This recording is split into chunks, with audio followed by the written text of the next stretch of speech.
Hello, survivors. This is your girl, Abby Ayola Williams, and you're now listening to How to Survive Society. How to Survive Society is a weekly podcast that features survivors. These are people that have been through the ringers in life. They've been through hell and back, but they choose to stay positive, they choose to win, they choose to thrive, and they choose to survive. So let's get right into it.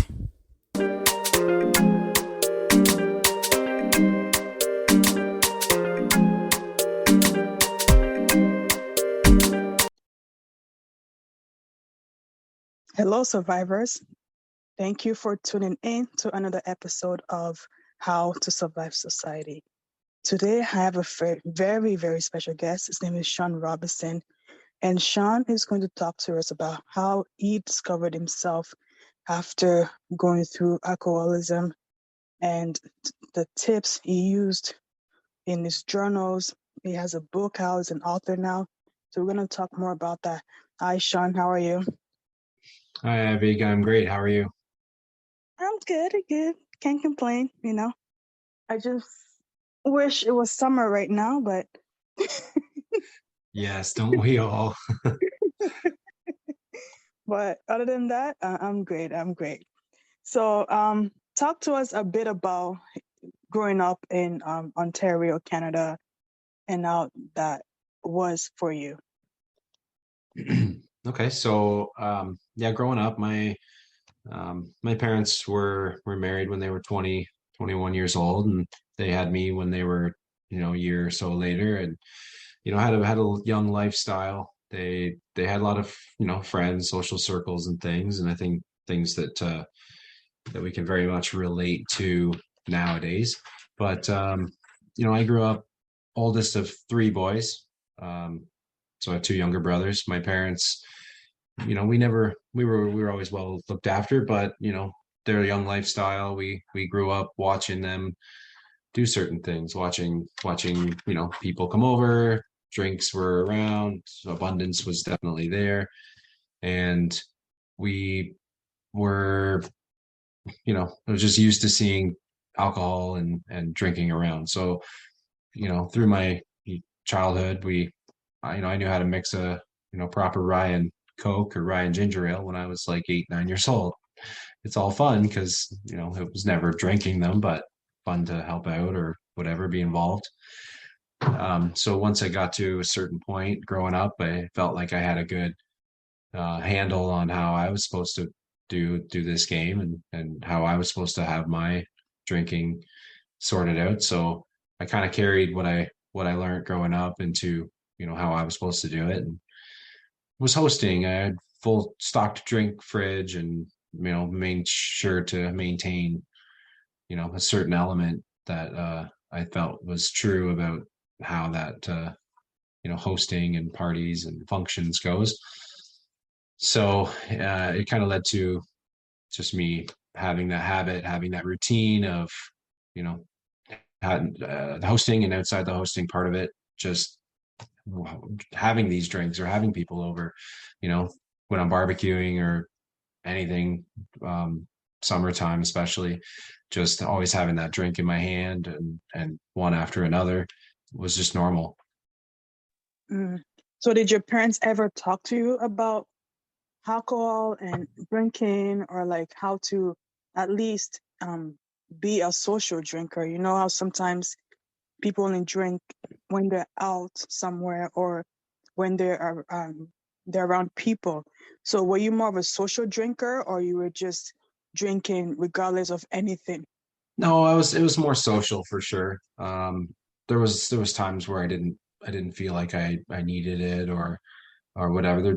I didn't feel like I needed every day. I wasn't hiding it in the sense of the word, even though when we'd go to a function and I was packing the cooler or whatever to go, or we were out at a venue, I would buy more or drink more than I should, almost hide it in a way that I would drink more than I knew I needed. But the social part, it was fairly responsible in the sense that, you know, it was almost assumed that I knew what the right answer was.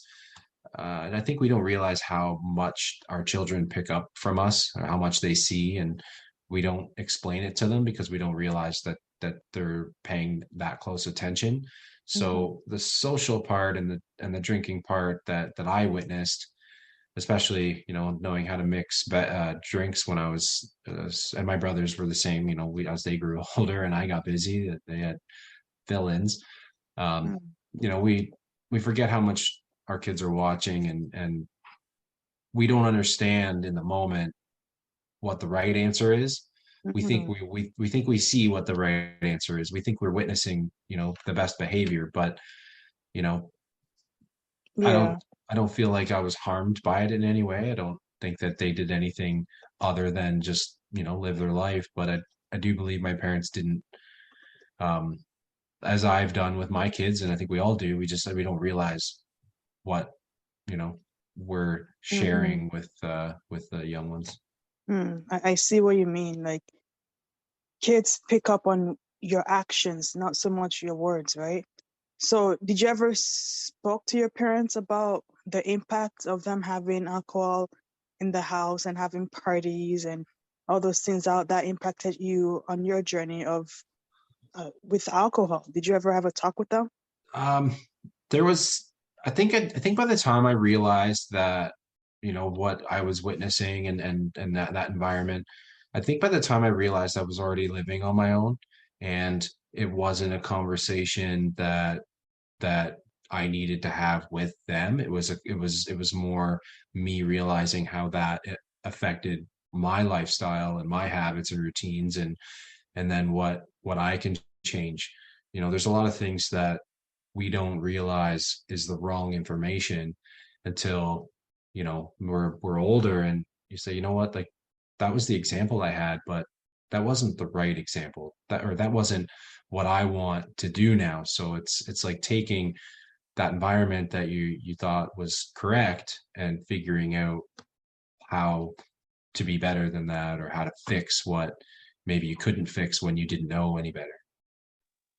That makes sense because we're only aware of our own surroundings, so we don't even know if our surrounding is the right surrounding or bad until you actually step out of it and you realize, oh, yeah, maybe I need to change. Yeah, exactly.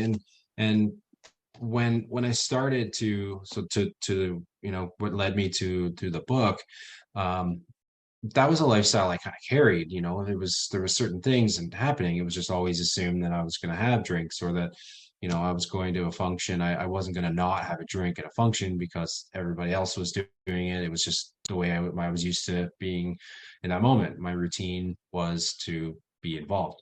So, to get to a point where I was feeling very unhealthy. I was 320 pounds, um, and just kind of miserable with my mental state and where I was at. I just needed something to change, and that was the quickest thing I could do. That was something that I would, lean towards being more healthy. But I didn't realize until I started not drinking, or not having that, mechanism in my hand at a function, holding a beer or holding a whatever.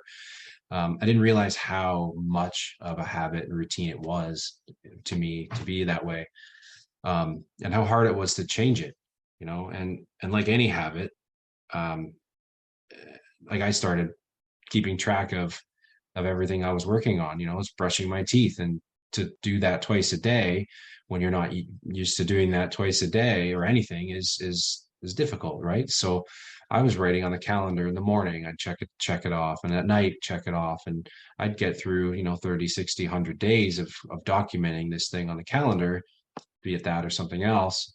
And all of a sudden, like, I don't need to document it anymore because I just can't wake up and not do it, or go to bed before, like, without brushing my teeth, or I just wasn't drinking. So, um, as any habit or routine we're trying to work on, writing it down, documenting it, keeping track, I started to learn more about habits and how my habits were kind of set and established. And I felt that this is just who I am. I'm not going to not drink at a party because that's not me. People don't expect that from me. I feel like I have to maintain this person that I believed was supposed to be who I was. And to change all of that, especially Mhm. without someone telling you have to, is, there's Yeah, we just don't know how to do that. it's true. Like for you, you started your self-discovery after you were up to like 326 pounds and you weren't mentally well.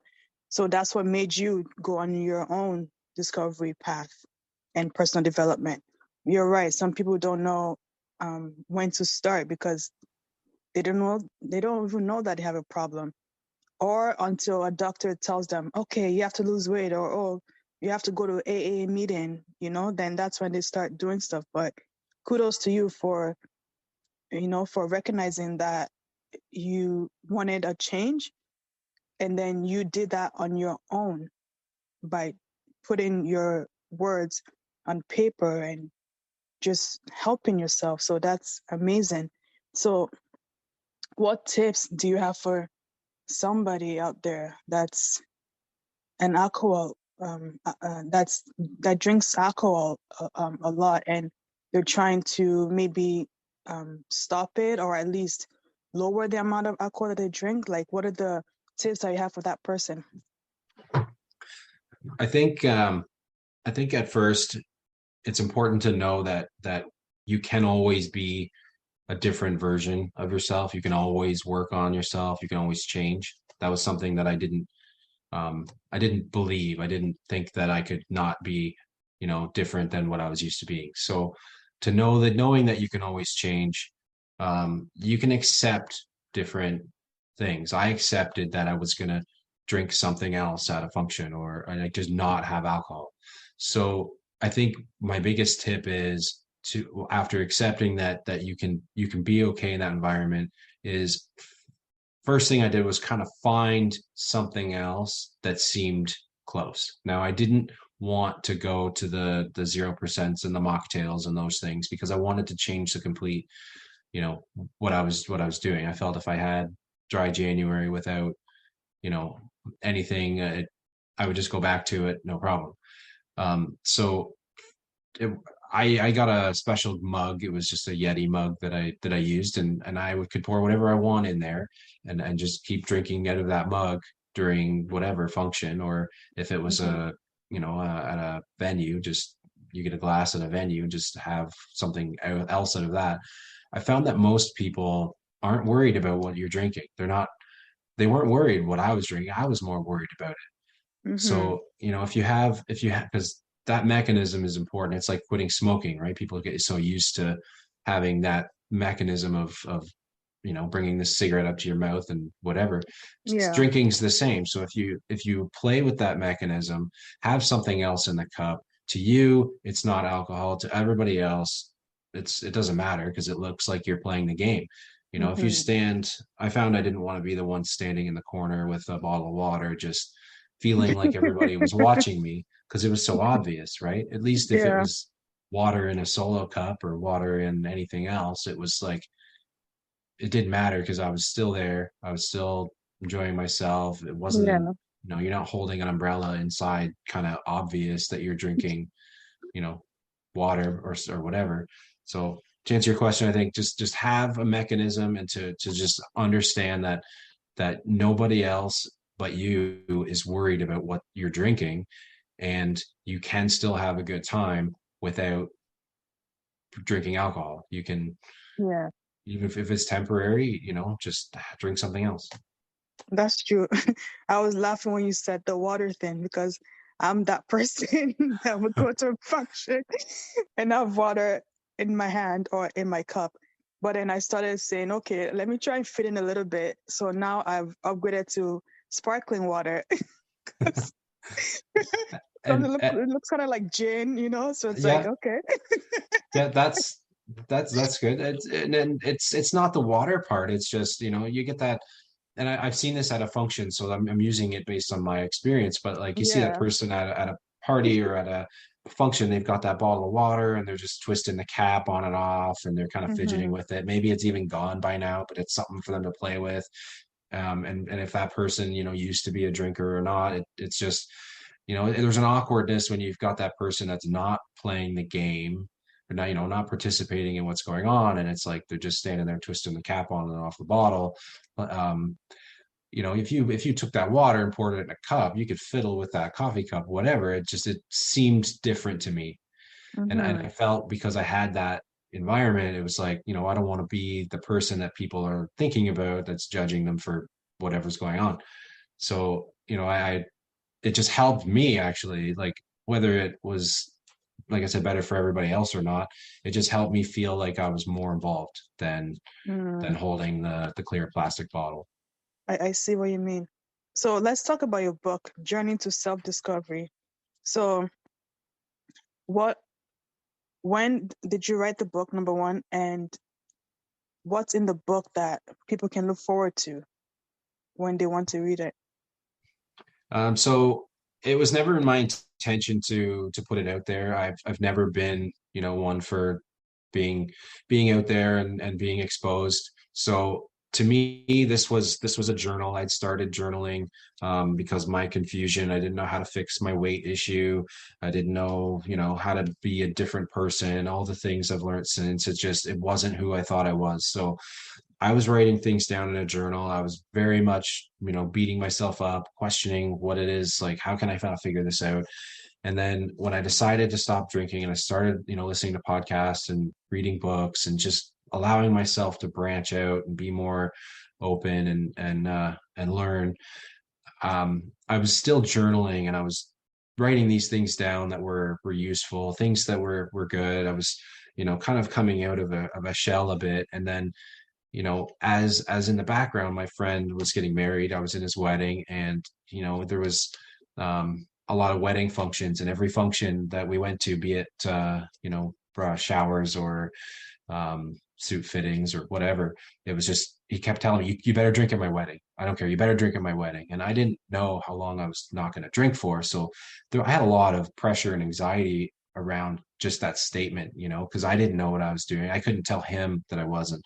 So Mm-hmm. I'm journaling through this process and just kind of writing things down. I had a few rules for myself that I, want to have fun. I want to participate. I want to, stay on course, and then get through these things without drinking as a point to just do it. And so journaling throughout, I got to about October of that year. So I decided to be off of it for a year at that time. And um, I got to October, and my friend says, how are things going? I said, oh, I could write a book. And I got thinking about it. Like, I've got 10 months of journaling. I'm two more months into the year that is, not drinking at that time. And it became clear to me that there is a lot of literature that's out there, but there's a lot of stuff that's from the expert opinion, or not opinion, but a lot of expert stuff, a lot of, people writing about stuff after the fact. And I was looking for some resources that would help me during, and I didn't see a lot of during. It was um, a lot of content that was reflective. So I thought that I could use my journal to kind of take up from a point of confusion and 320 pounds, not sure how to fix it, to kind of getting to a point where I can be a different person. I can use what worked for me and share that in a way that someone else that was in a similar situation as I was, that's, not sure, isn't, having to go directly to, the doctor's literature or journaling, and they can kind of use something that maybe would be more, relatable, something that I was looking for that I couldn't find. Oh, okay, that makes sense. So why do you think society is set up for us to fail, pretty much, like, especially when it comes to like social events and things like that? And like you said, your friend saying, you better drink at my wedding, you better drink, like, there's always someone like that in your life that wants to pressure you into doing stuff that you don't want to do. Like, for example, I don't drink, I don't smoke, I don't eat meat, I'm vegan and all that. But then everyone around me is always like making fun of, like, oh, this one, she doesn't drink. Oh, this one, she doesn't do this. She does, like, it's Yeah. always someone commenting on something. Like, why do you think society is like that? I think just because there's, I don't know, I don't want to say strength in numbers, but there's just so many people that are doing it a certain way, drinking, eating meat, whatever it is. So many people are participating in these things, and so it's just different when someone isn't. So the example of my friend not, telling me I better drink, it's he didn't know how to handle that I was different now, or that I was trying to be different now, because we were so used to, and we used to drink together all the time, right? He was in my wedding, and we had drinks at my wedding. It was, people around us, especially, they don't know how to handle us differently. They have to learn, how to accept and how we're going to be.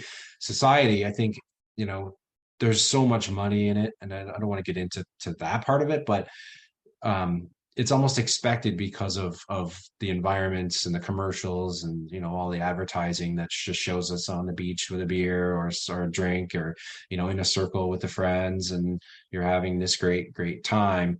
So it's like we know how to handle ourselves, or we know how to act in different situations, because which includes those things, just because it's so acceptable. If I was to say I'm taking a break from peanut butter for any reason, although you might get people like, really?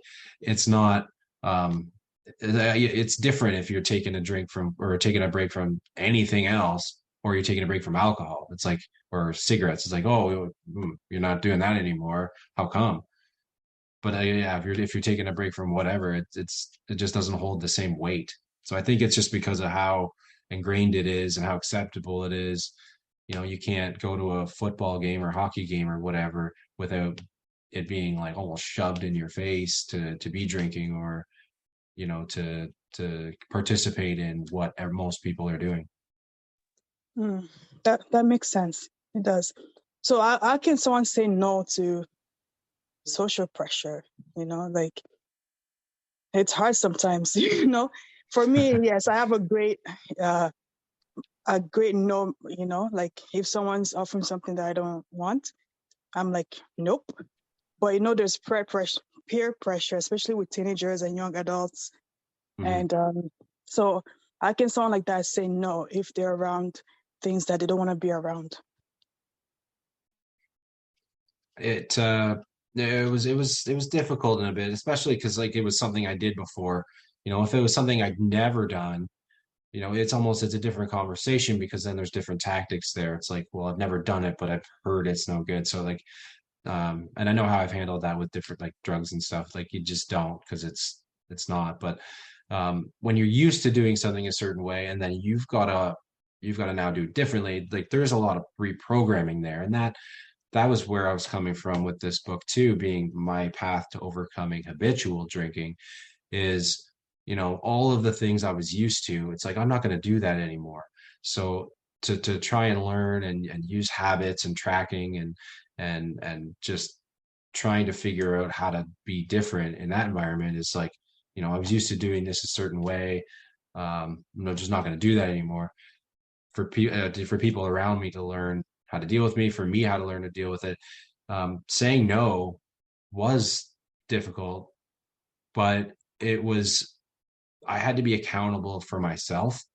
There was a function, or a few, but one in particular, with some guys from work, and like, I work construction, and I've been on a fire department volunteer for almost 20 years. So those environments, there's a lot of pressure in those environments to keep, not fire drinking and fire hall, but like, afterwards going out, there's a lot of pressure and a lot of, typical situations there, construction especially. But like, I didn't want to do it. So for me to say no in this one situation in particular, where a buddy said, oh, you're out, you're here, you're gonna drink with us. I'm like, well, no, I'm not gonna do that. And he said, well, how come? Like, your wife's not here. Like, oh, my wife isn't making this decision for me. Oh, She's wow. not the one that's saying, like, you can't do it. Yeah. It, how I would get in a situation definitely would have affected our relationship, but I decided to do this, and it was up to me to maintain it. If I had decided to not do it, then it would have been on me and nobody else Mm-hmm. for the decision to stop. So, um, once I was compounding the days, and I was 30 days, 60 days, 100 days, a year, whatever, because I'm still not drinking. But once I Mm-hmm. got compounding those days on, and I could see the results and losing weight, like I'm down 100 pounds now. I'm down under 220, and I'm seeing all these effects and the positive. Like, it's easy for me to say no now because Mm-hmm. I feel I've got the tools to do it. But in the Yes. beginning, and where I'm coming from in this book is, this is when I didn't have those tools. This was when I was getting started. It was the hardest part, most confusing. I was in this mindset with construction and firefighting and just toxic masculinity that I just couldn't reach out for help. I couldn't listen to the podcast. I couldn't read the books because it just wasn't what men did, or wasn't what, like, Mm-hmm. that stereotype did. So for me to be that, in that position, a lot of the stuff that I did on my own, we don't have to do this stuff on our own. I didn't Mm-hmm. have to do this on my own, but I didn't figure that out until I got over all those things. Right. And someone out there, like Ed Milet, he said, you're most qualified to help your former self. Well, what I'm trying to do is just get the message out that I was looking for, that, we don't have to keep going a certain way. This is how, way I got started. And I feel like it takes a bit of the, maybe the hardship of getting started when you can relate to somebody else that's already gone through it. Yes. That makes a lot of sense. So how can people get your book, Journey to Self-Discovery? So Going Dry, My Path to Overcoming Habitual Drinking, it's available on Amazon. It's available. Some bookstores are carrying it. It's in Canada. It's at Indigo Chapters. I know it's Barnes and Noble's got it. Right now, I've got my website is seanrobinson.ca. It has a direct link to Amazon, and I'm posting more videos and content to just try and be more positive, try and get more positive message, and just share about healthy habits and anything I can do that translates to somebody wanting to get started. Perfect. And before we go, is there any last comment, anything you'd like to tell the listeners out there? I think just that I appreciate Abby, you having me on your show, and I want everybody to just do one thing that every day that makes themselves better. Perfect. Thank you, Sean. Thank That's a you. good one. Do something a day that will make you better. That's a really, really good one. Thank you so much. No problem. Thank you. Big thank you to our guest for today. And if you would like to learn more about today's topic, please go on howtosurvivesociety.com. There you can get some life skills courses and some merchandise, and contact me if you would like to be a guest on the show. So thank you so much for tuning in, and have yourself a lovely day.